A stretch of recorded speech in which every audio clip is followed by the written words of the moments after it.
दादी माँ, mummy mummy, मैं उस बुढ़िया के साथ स्कूल नहीं जाऊंगा, ना ही उसके साथ वापस आऊंगा। मेरे 10 वर्ष के बेटे ने गुस्से से अपना स्कूल बैग फेंकते हुए कहा तो मैं पूरी तरह से चौंक गई। क्या क्या कह रहा है? अपनी दादी को बुढ़िया क्यों कह रहा है? कहाँ से सीख रहा है इतनी बदतमीजी? मैं सोच ही रही थी कि बगल के कमरे से उसके चाचा बाहर निकले और पूछा, क्या हुआ बेटा? उसने फिर कहा, चाहे कुछ भी हो जाए, मैं उस बुढ़िया के साथ स्कूल नहीं जाऊंगा। हमें डांटती है और मेरे दोस्त भी मुझे चिढ़ाते हैं। घर के सारे लोग उसकी बात पर चकित थे। घर में बहुत सारे लोग थे, मैं और मेरे पति, 2 देवर और देवरानी, एक ननद, ससुर और नौकर भी। फिर भी मेरे बेटे को स्कूल छोड़ने और लाने की जिम्मेदारी उसके दादी की थी। पैरों में दर्द रहता था पर पोते के प्रेम में कभी शिकायत तक नहीं करती थी। बहुत प्यार करती थी उसको क्योंकि घर का पहला पोता था। पर अचानक बेटे के मुंह से उनके लिए ऐसे शब्द सुनकर सबको बहुत आश्चर्य हो रहा था।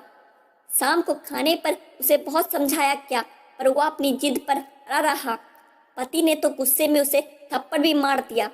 तब सबने तय किया कि कल से उसे स्कूल छोड़ने और लेने माँ जी नहीं जाएगी।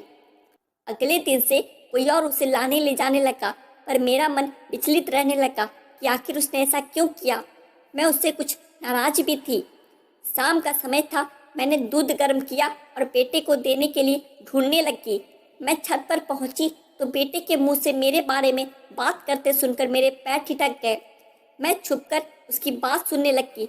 वो अपनी दादी के गोद में सर रखकर कह रहा था, मैं जानता हूँ दादी कि मम्मी मुझसे नाराज है, पर मैं क्या करता। इतनी ज़्यादा गर्मी में भी वो आपको मुझे लेने भेज देती थी। आपके पैरों में दर्द भी तो रहता है। मैंने मम्मी से कहा तो उन्होंने कहा कि दादी अपनी मर्जी से जाती है। दादी, मैंने झूठ बोला, बहुत गलत किया। बस आपको परेशानी से बचाने के लिए मुझे यही सूझा। आप मम्मी को बोल दो मुझे माफ़ कर दे। वह कहता जा रहा था और मेरे पैर तथा मन सुन पड़ रहे थे। मुझे अपने बेटे के झूठ बोलने के पीछे के बड़प्पन को महसूस कर गर्व हो रहा था। मैंने दौड़कर उसे गले लगा लिया और बोली, नहीं बेटे, तुमने कुछ गलत नहीं किया।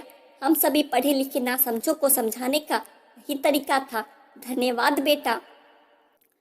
आशा करता हूँ दोस्तों आपको यह छोटी सी कहानी अच्छी लगी होगी। ऐसी और कहानियों के लिए हमारे चैनल को सब्सक्राइब कर ले। धन्यवाद।